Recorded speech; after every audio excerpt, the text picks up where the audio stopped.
We're living in a time in which we're polluting our world at an alarming rate, in which the majority of people in the West are not getting enough physical activity, and in which we're spending a lot of time, wasting a lot of time and money and energy stuck in traffic. Thankfully, we're also living in a time in which riding a bicycle is awesome. It makes you feel good. You arrive at your destination feeling energized and connected with the world around you. It's good for your health, it's good for the planet, and it helps to make our cities more livable. So how can we get more people cycling? Well, it's a combination of infrastructure, improving safety, and changing people's perceptions and behavior. And one of the things that I've been doing over the years is looking at how we can apply behavior change theory to getting more people cycling. And I have just one idea that I'd like to share with you today. And that is that when we're looking to encourage people to adopt the behavior of cycling to work, we need to understand that this overall behavior is actually made up of lots of sub-behaviors and stages that people go through, from not cycling to thinking about it, to trying it out, to getting a bike, to cycling a little bit more, and cycling to work.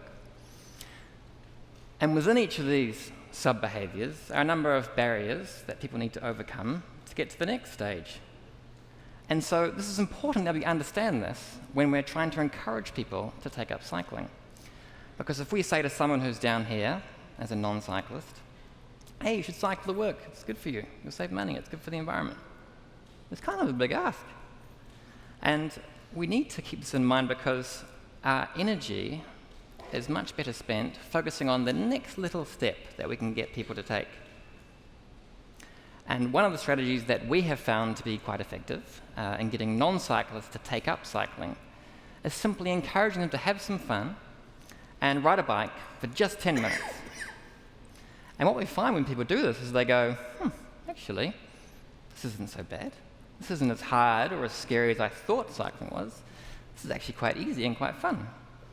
And that's a fantastic first little step that we can get people to take on this wider journey. So taking a step back and looking at the question of how do we get people cycling, what about the infrastructure and improving safety? Well, thankfully, all the solutions already exist there out in the world. If you go to any good cycling conference, you will find the technical expertise, the case studies, the wheels already invented that we can bring into our cities, adapt, and roll out that will result in more people cycling. So if the solutions are already there, why aren't we seeing their widespread application? Well, there's a number of reasons, and one of them is that many people don't believe it's possible to get more people cycling in their city. Oh, it's too far, it's too much traffic, it's too dangerous, it's too hot, it's too wet. And thankfully, we now have evidence from around the world that the possible is indeed possible. So looking at Spain and Seville, they invested in cycle lanes and went from 0.5% of trips by bicycle to 6.6% of trips by bike in just 6 years. In Portland, they increased cycling by more than 200%. In Denver, you can see they increased the number of cycle lanes and had a corresponding increase in the number of people riding bikes. And I could show you evidence of this trend from around the US and around the world.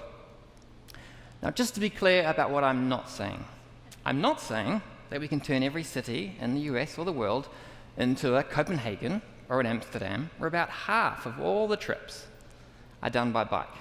That's amazing. However, our cities are laid out quite differently. But in the US, about 40% of all trips are less than 3 miles. And it's within these short trips that the opportunity lies for cycling. So what I am saying is that if we want to get more people cycling, if we commit to it, then it is absolutely possible for us to get 5% or more of trips in our cities done by bike.